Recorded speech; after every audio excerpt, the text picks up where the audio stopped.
Alors, ici, il va s'agir de caractériser une organisation publique.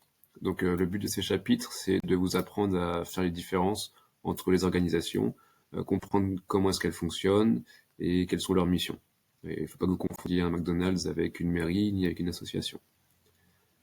Donc, pour répondre à ce type de questions, il faut faire un nouveau tableau avec cette fois-ci le type d'organisation, les finalités, l'activité, le champ géographique, les ressources et le statut juridique, qui veut dire soit la collectivité territoriale, soit l'administration centrale.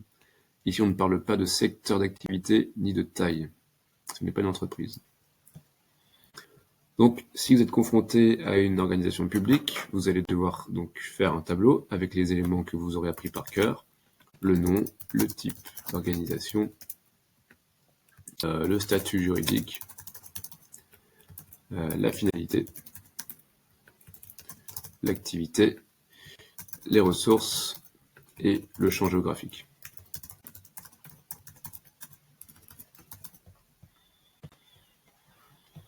Castet est une commune du sud-ouest de la France, située dans le département de la Gironde, en région Nouvelle-Aquitaine. Donc une commune, c'est une ville, et donc c'est une collectivité territoriale.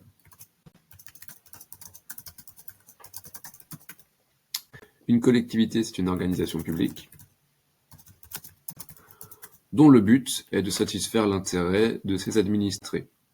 Le but, c'est de rendre des services à la population qui habite dans la collectivité. Donc le but est non lucratif, satisfaire l'intérêt de la population, l'intérêt général. Le nom, c'est Castet. Donc ici, la collectivité ne vend pas de produits. Elle ne cherche pas à faire du bénéfice, elle cherche simplement à rendre des services à la population. Donc la commune de Castet détient un riche patrimoine historique avec entre autres le château du Hamel, le pont Eiffel, la Garonne, etc. La commune est gérée par son maire, Monsieur Flippo, et les élus du conseil municipal. Donc là, on va avoir des ressources humaines. On se rappelle que les ressources humaines, ce sont les êtres humains qui travaillent dans l'organisation et au service de l'organisation. Ressources humaines, le maire et les élus municipaux, qui ici en particulier vont construire la politique de la ville. Les services municipaux comportent 2 agents administratifs chargés d'assurer l'accueil à la mairie, 3 agents techniques chargés de l'entretien des espaces verts et de tous les bâtiments municipaux, ainsi que 5 agents affectés à l'école communale chargés de l'accueil des enfants, de la garderie et ou de la cantine scolaire. Donc là, en plus des élus et du maire, on va trouver des fonctionnaires. Donc on a 10 agents de la fonction publique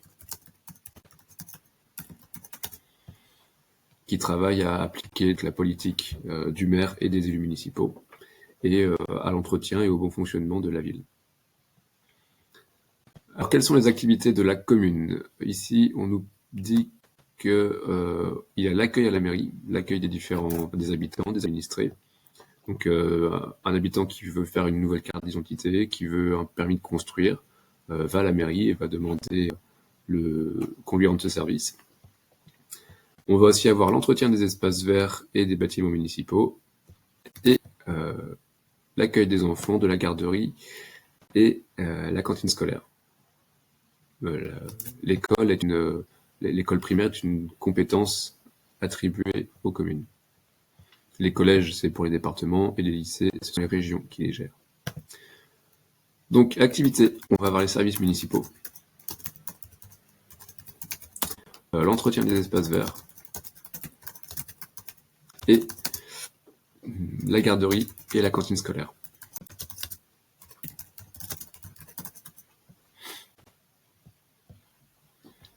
Pour les ressources matérielles, on va pouvoir ajouter les bâtiments municipaux,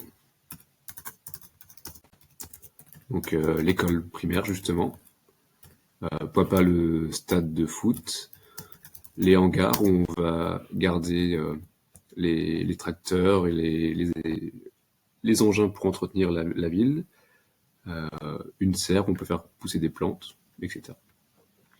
Bâtiments municipaux.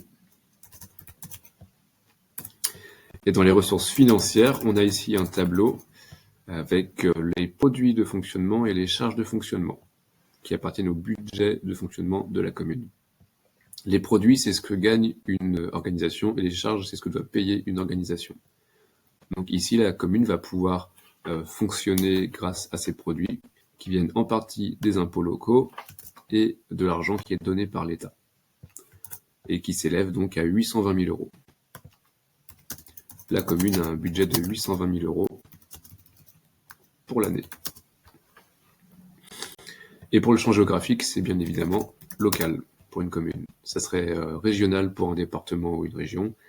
Et pour une administration centrale comme un ministère, on parle d'un champ qui sera national. Voilà.